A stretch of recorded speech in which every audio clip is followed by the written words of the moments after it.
না মানে ভীষণ কুল কাম ভীষণই ফান লাভিং একটা মানুষ, সবাইকে একসঙ্গে নিয়ে। মালয়েশিয়ার কুয়ালালামপুরের একটি বিলাসবহুল হোটেলের মধ্যে ভিআইপি রুমে একসাথে সময় কাটাতে দেখা গেছে ঢালিউডের মেগাস্টার শাকিব খান ও চিত্রনায়িকা অপু বিশ্বাসকে।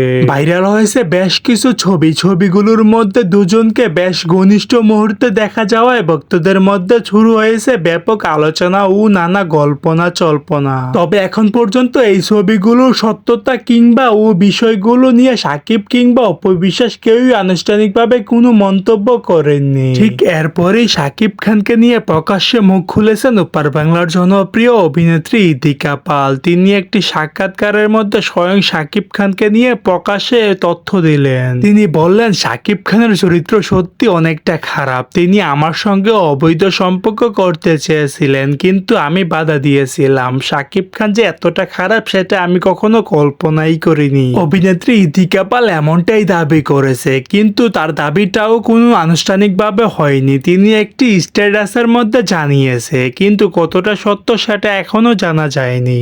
ভালোবেসে মানে দামের চাইতেও টাকার অঙ্কের চাইতেও ব্যাপারটা হয়ে গেছে ভালোবেসে।